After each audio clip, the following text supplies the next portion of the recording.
Basically, I think we're at the start of a long wave. And I think we're at the start of a wave that's going to take 15 or 20 years. I think it basically started around 2001, but this whole period from 2000 to 2005 is basically, in my opinion, a transition period. We're transitioning from one kind of environment to another kind of environment. You might recall that gold and silver, commodities in general, reached their peak. Gold and silver reached their peak in early 1980. Many commodities reached a peak in 81 or 82, but around that period there, you might recall inflation was over 15%, interest rates were over 15% during that period. And you might recall, too, that all during the 70s, actually starting around, depending on how you measure these things, but around 1966, let's say, all during the 70s, we had a stagflationary environment where prices kept rising while the economy was faltering. Commodities, and in particular gold and silver, did very well during this period. In 1966, gold was $35 an ounce, as I recall. In early 1980, gold reached $875 an ounce. Silver was $1.50 an ounce in 1966. And depending on whether you measure it by cash or futures, it was up in the 40 to 50 area by early 1980. Then all during the 80s and 90s, the inflation rate was falling and interest rates were falling all during this time. Meanwhile, the markets that I call interest rate markets, that is stocks, bonds, and real estate, were all rising during this period of time. I call them interest rate markets because they are highly sensitive to interest rates, stocks, bonds, real estate. So they were all rising during the 80s and 90s while commodities, including the precious metals, were falling.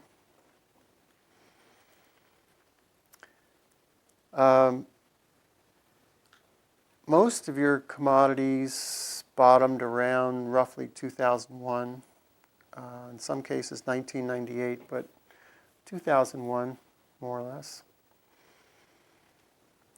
And we saw the stock market top out in early 2000, but it's had a very good run-up in the last couple of years. Meanwhile, bonds have been in a bull market for over 20 years now. Real estate did very well during the 80s and 90s, and as we all know, this is late February of 2005. Real estate's in a bubble now. It's been rising stratospherically. I feel that all that's going to change. I feel that the stock market will reach its recovery top mid-year. Bonds will probably reach a top of their long bull market probably mid-year. And I think real estate will also reach its top mid-year. I think all three of the interest rate markets will reach their tops mid-year. If you held my feet to the fire, I'd say probably early June. But possibly as late as July. Now, of course, whether that particular time prediction happens to turn out to be true or not is not terribly important. I think what is important is that we're in a transition period where all three of the interest rate markets are either reaching a recovery top or a secular top sometime this year. And then I think they will all be going down for years and years, relentlessly. Obviously not straight down because markets don't move in a straight line, as Phil reminded us. So there'll be some sharp bull moves within this long bear. But I think the interest rate markets, I think those people who are invested in the interest rate markets will have a very tough time of it. Because this is not going to be just, in my opinion, it's not going to be just a 2 or 3 year kind of deal. It's going to go on for a long time. In the meantime, I think commodities, and in particular the precious metals, gold and silver, are in a long-term bull market, which is likely to last 15 to 20 years. So if we measure that from 2001, let's say, we're talking about this bull market, particularly in the precious metals, but also including energy, probably grains, beans, and commodities in general, is likely to last until the mid to late teens of this century. All this could change, if we're talking next year at this time, it's possible I could alter that forecast. But that's how it looks to me now. I think we're going to have a rerun of the 70s, but in a much more intense way. That is, I think the inflation will get much worse than it was in the 70s, and ultimately go into a hyperinflation. I think in the meantime, the economy will be faltering and faltering badly, so that in a sense it will be the worst of all worlds from a macro viewpoint. We'll have relentlessly rising prices, and meanwhile, I don't think wages will keep up very well, because if you have a faltering economy going down into a recession, it's hard to ask for a wage increase if you're afraid of losing your job. So I think it's going to be a tough environment. I think the United States is going to suffer a relentless loss of our living standards. You can see inflation happening already. Can't you? I mean, the official statistic is that the consumer price index rose, I think it's around 3% last year. And the core CPI, of particular interest to those of us who don't eat or drive or heat our own homes, rose about 2%. I think people that are smarter than I, who have looked into this matter and redone the calculations, think that the true rate of inflation last year was probably around 7 to 8%. I think the government is massaging the statistics. Yeah. I don't think we can trust those statistics anymore. The CPI is being massaged in a couple of different ways. One is that, depending on how you look at it, 30 or 40% of the CPI is housing. And as we know, housing prices have been going up quite dramatically the last few years. The government does not use housing prices in the CPI. It uses rental prices. And rental prices have been basically just holding steady. The reason is that everybody's buying a house. So many of the people that would normally be renting are buying instead. And thus, while house prices have been going like this, rental prices have been holding steady, which is one of the ways that the consumer price index has been held down. And held down quite dramatically. Another thing that they're doing is so-called hedonic adjustments. If we buy a computer today for $1,000 and it's twice as powerful as a computer that we could have bought a year ago for $1,000, the Bureau of Labor Statistics is computing that we paid half as much for the computer this year as we did last year. And they're applying this across the board. If Whirlpool makes a better washer this year than they did last year, has more features, the Bureau of Labor Statistics is calculating that the price of the washer dropped. But as we know, we're basically paying the same amount for that computer, that washer, so forth. But as the consumer price index is calculated, the price of these items are going down. So there's a divorce happening between what's happening in the real world and what's happening in the government statistics that supposedly are measuring what's going on in the real world. The government has an incentive to hold the CPI down because, first of all, interest rates are highly dependent upon inflation rates. And one of the things that affects inflation is the velocity of money.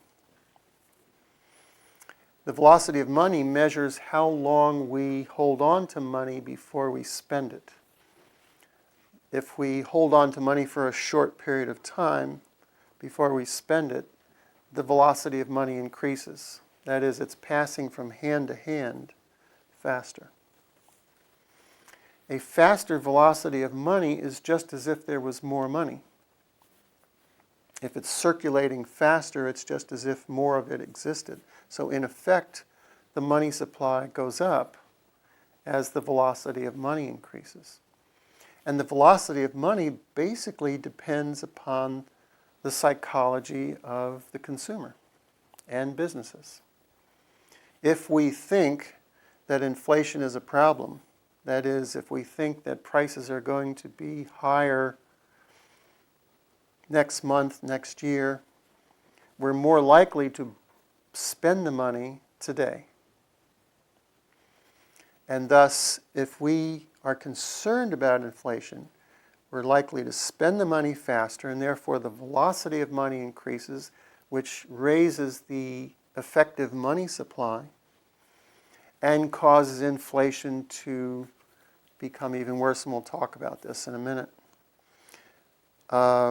Another incentive that the government has to hold the official rate of inflation down is that the big Social Security, Medicare, Medicaid, all these programs have cost of living adjustments. The government already pays out huge amounts of money in these programs. So if those cost of living adjustments were to rise significantly more than the official figures, the government would have to pay out that much more money. And as we all know, it's already running staggering fiscal deficits every year. So that provides another incentive to hold the statistics down. A further statistic is that long-term interest rates are highly dependent upon the perceived rate of inflation. If the perceived rate of inflation is low, long-term interest rates tend to be lower than they would otherwise be. If the consumer thought that inflation last year was truly 7 or 8%, we would see long-term bond rates at least at that level, which in turn, since mortgage rates are highly dependent upon long-term bond rates, we would see mortgage rates much higher than they are today, which would affect the housing market. Basically, the only thing that's really holding up the housing market at this point are very low long-term interest rates. The lowest in 45 to 50 years. And if you measure the interest, if you measure the real interest rates, that is, if you measure long-term interest rates corrected for the rate of inflation, long-term interest rates are actually negative. In fact, they're so negative that we're actually looking at the lowest long-term interest rates in the history of the United States. This is extremely stimulative. We are still, even though the Fed has raised short-term interest rates now 6 times since last June, we're still in an extremely stimulative environment. And I believe it's going to stay that way, even though long-term interest rates will, of course, be rising. What we've seen from the Federal Reserve Board under the Fed Chairman Greenspan is that every time there has been any sort of a crisis, the Fed has stepped in and provided massive amounts of liquidity to the system. This happened with the stock market crash in 1987. It happened with the Mexican currency crisis. It happened with the long-term capital management failure in 1998. It happened with the Asian tiger currency situation in 1997, 1998. And most famously, it happened with the fall in the stock market starting in early 2000. Basically, we're living in an era of great bubbles, just as we saw the NASDAQ technology bubble go to undreamt of heights in late 1999 and early 2000, only to crash, because it is the nature of all bubbles to crash. Once a market enters a bubble phase, it more or less has to crash, has to deflate, because it's just the nature of bubbles. What's driving all the bubbles that we're in right now, we're in a real estate bubble, we're in a mortgage bubble, we're in a bond bubble, and the stock market is becoming frothy again too, in my opinion. What's driving all these bubbles is the mother of all bubbles, the credit bubble. And since all credit is also debt, we can say it's the mother of all debt bubbles. It is the largest credit/debt bubble in history by far. Not just in absolute terms, dollar terms, but in percentage terms, which is really the best way to measure it. Just before the crash in 1929, if we measure overall debt to gross national product, gross domestic product, GDP, it was roughly 150%, depending on how you measure the two things, 150, 170%. In the depths of the Depression, that ratio got up to 270% or so. But nowadays, we are above 300%, which is over twice what it was just before the crash in '29. So we're in what I feel is very fragile territory here. The reason credit bubbles, and therefore all the bubbles dependent upon them, eventually crash when they get too far is because when credit first enters an economy, it is stimulative.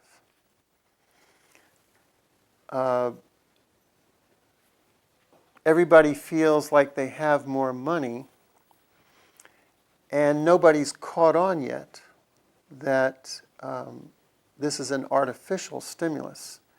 All inflation is caused by too much money and credit.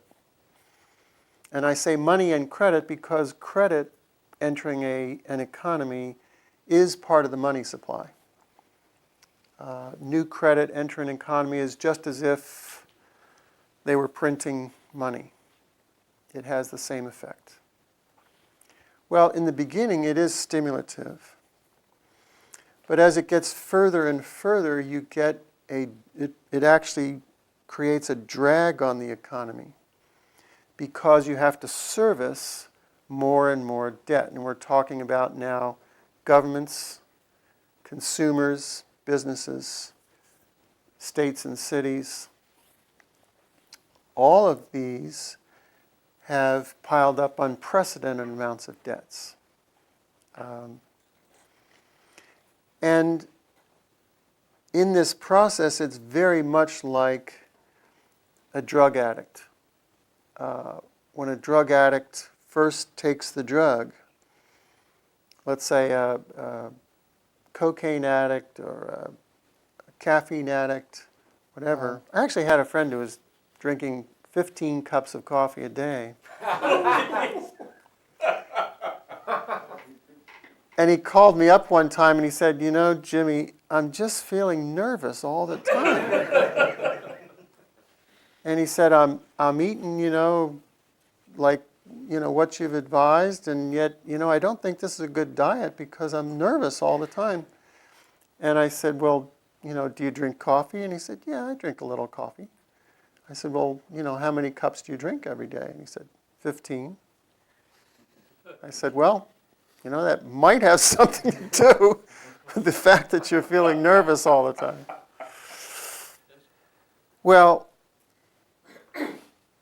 it would actually be very healthy. It would have been very healthy for the U.S. economy in 1987 when the stock market crashed. It would have been very healthy to take that recession because even if it became a depression, because what happens when an economy starts feeding off of too much credit, too much debt,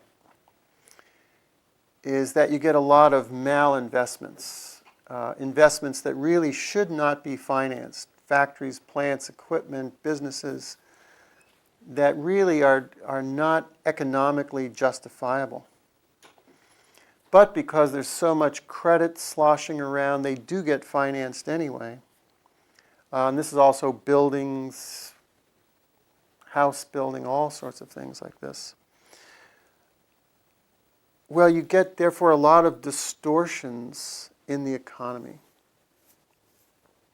And those distortions eventually become like an addict who has become dependent upon the drug, let's say a heroin addict or a barbiturate addict or whatever, cocaine addict, freebase addict, whatever. Beyond a certain point, they are taking the drug not to feel good anymore, but simply to prevent themselves from withdrawing. And the economy becomes the same way. Beyond a certain point, more and more credit injections are required not so that the economy feels good anymore, but so that it will not slide down into a recession or depression. But actually, a recession or depression, depending on how far the credit bubble has gone, is actually a constructive process. It's like going on a fast or like detoxing from a drug. It allows the system to cleanse itself of its distortions and malinvestments. Even though it's painful, it then gets to a place where it is ready for the next upward movement, a sustainable upward movement, the next wave upward that can last for 15, 20 years if it's good. If the economy is truly well cleansed, you might say, of its distortions, you can have a very nice upward wave again. But if you don't take the recession or the depression, then the problem gets worse. Then the credit bubble keeps increasing, getting larger, and then the resulting recession or depression has to be that much deeper in order to correct the distortions and malinvestments that have built up. So ultimately, by postponing the recession, the constructive downturn economically, by postponing that, by further injections of credit, it therefore ensures that the whole thing is going to become much more painful and much more traumatic down the road when the inevitable downward adjustment does eventually come. What we see today, originally, it took $1 of new credit to create $1 of GNP. Now it takes $6 of new credit to create $1 of GNP. So we're seeing more, it takes more and more credit to create the same effect. This is exactly like a drug addict, where it takes more and more of the drug to get the same effect, to prevent withdrawal symptoms from occurring. That's where we are now. And basically what pops a credit bubble is a rise in long-term interest rates. I think, therefore, as investors, as traders, we need to fundamentally reorient ourselves. I believe the dollar will eventually become almost worthless, if not worthless. And if you are holding on to dollars in some form, or if you are holding on to something in the interest rate markets, stocks, bonds, real estate, I think those investments will also become, let's put it this way, I think they will be worth pennies on the dollar down the road.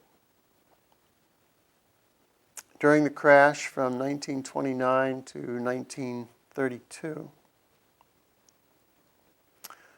not only did stocks on average fall 90%, but real estate fell 80% during that time.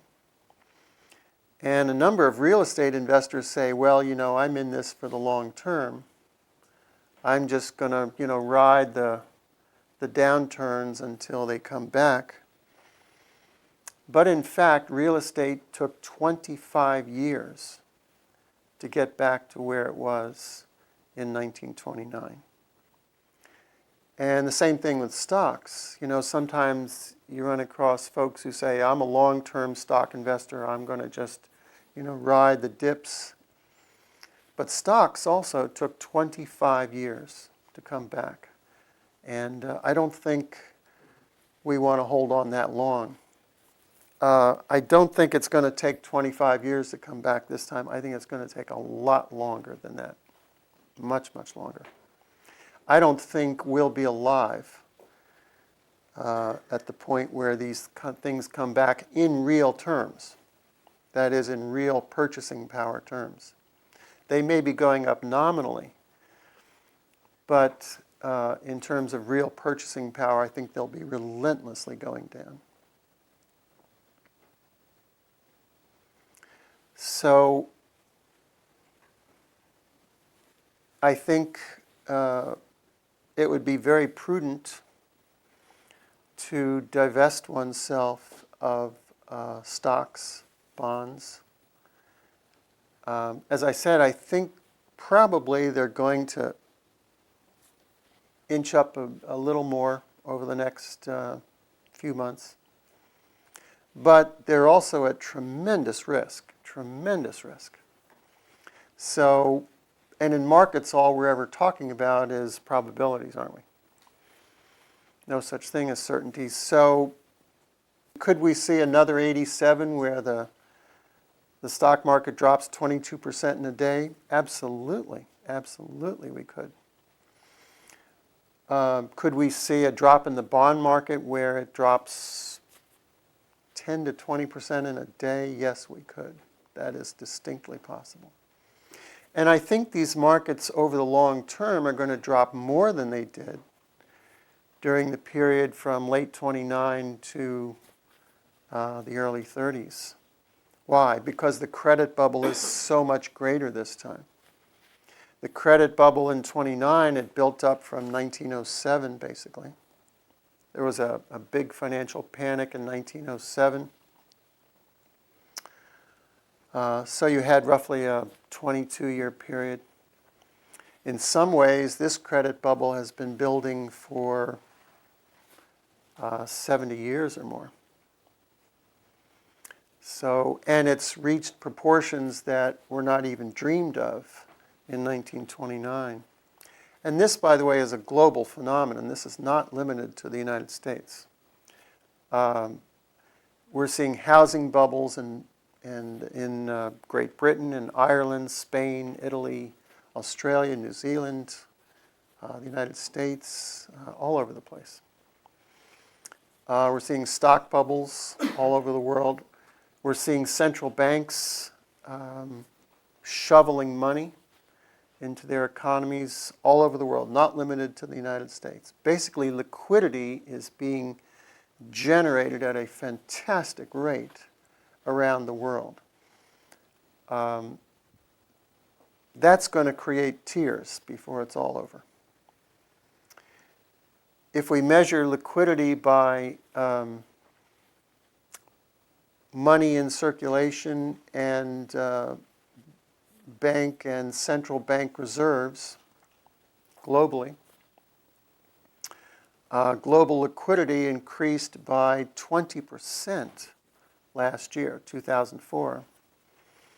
And it increased 20% in 2003. So you've got 2 years back to back where global liquidity has increased 20% each year.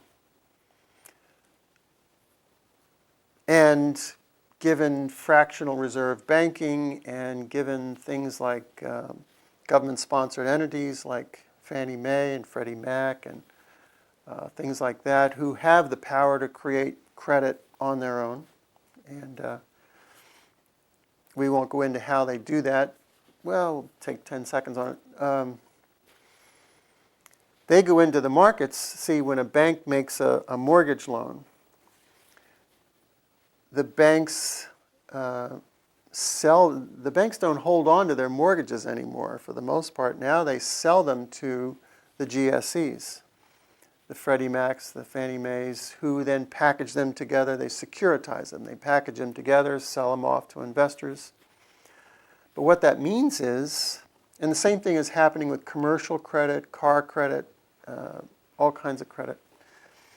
What that means is the banks and the credit providers are no longer so concerned about the quality of the borrowing because they're going to sell it off to GSEs of various kinds or other securitization entities.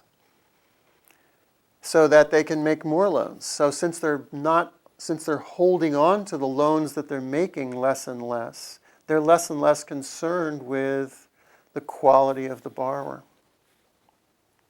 So this is also adding to the tremendous fragility of the system, not just in the United States, but also worldwide, although it's the worst in the United States. Basically, at the margin, we are living off of borrowed money. What's happening is we are borrowing more and more money as a country, but we are using this money not to fund productive investment, factories, plants, businesses. We are using this money for consumerism, and in particular to buy houses.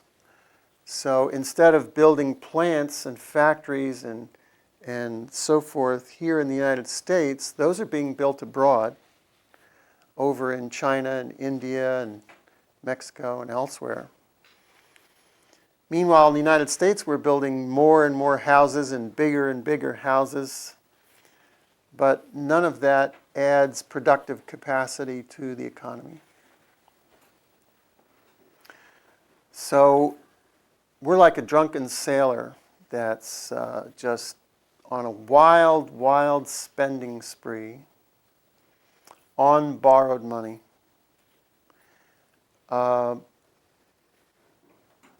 Roughly half of that money is coming from abroad.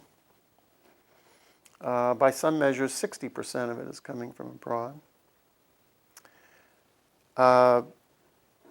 Partly from foreign investors and partly from foreign central banks, particularly in Asia, but also around the world.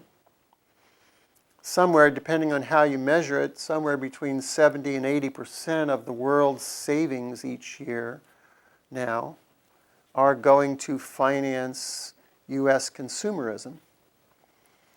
And we are acting as the buyer of last resort for products from around the world. So it's a system that is inherently unbalanced and unstable and cannot last. And we're seeing a symptom of this in the falling of the dollar. The U.S. current account deficit, as most of you probably know, is now running around $600 billion a year and rising. The U.S. savings rate is less than 1% now. Last I looked, it was 0.7%, less than 1%, effectively close to zero. We're using our houses as ATM machines in a self-perpetuating process. That is, we're borrowing more money, we're putting it into housing and real estate, which therefore drives up the prices of real estate, housing, which then is used to borrow more money, and then borrowing more money in turn drives up the price of real estate some more. This is also happening in the bond market with the carry trade. This is happening in the stock market. And the process has become self-perpetuating. And these rising asset prices, housing, stocks, bonds, are not being factored into the inflation statistics. In fact, inflation, which is always caused by an increase in the money supply, that is the cause of inflation. And by money, of course, we include credit creation, because that's the equivalent of new money in the money supply.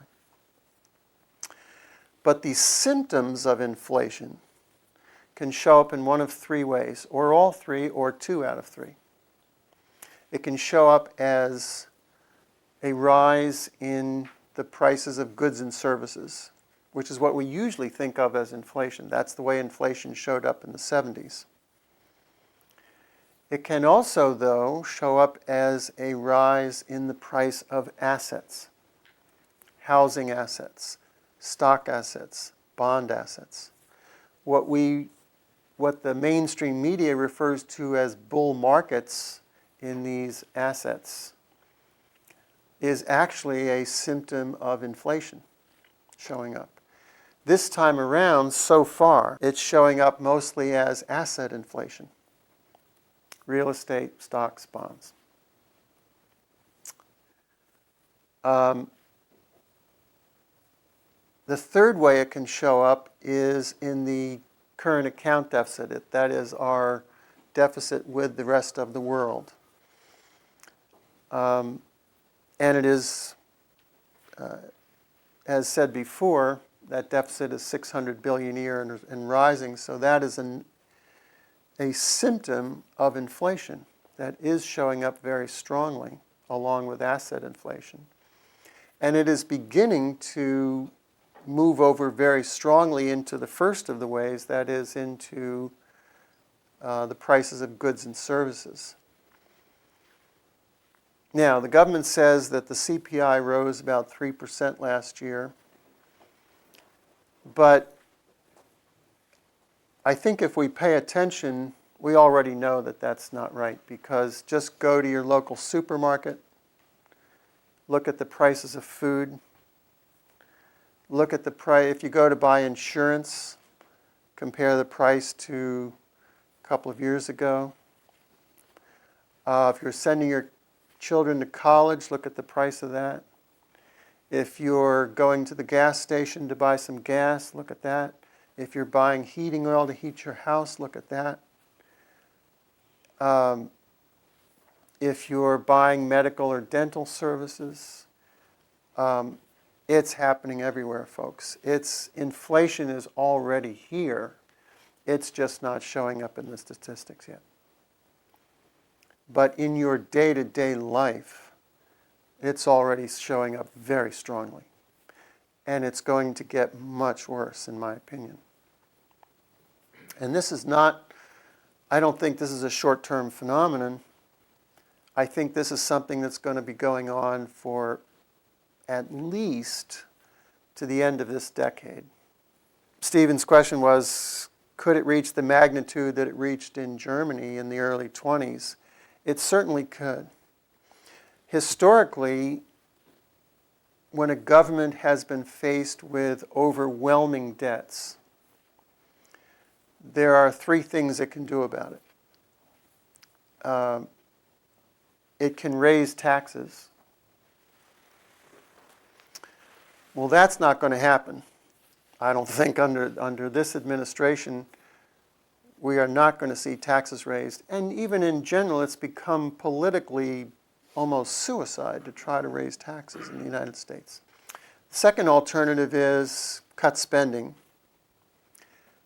I don't think that's going to happen. We've got an ongoing war in Iraq that's siphoning off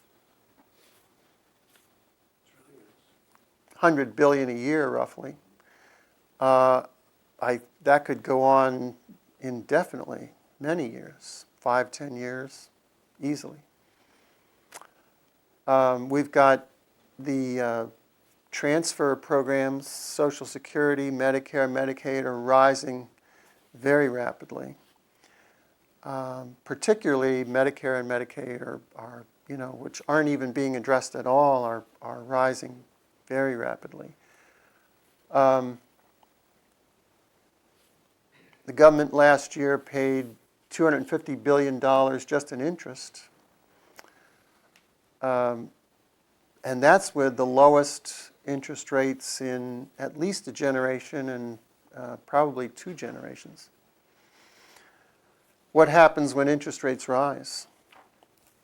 What happens when transfer payments on the transfer payments, the cost of living adjustments start rising? I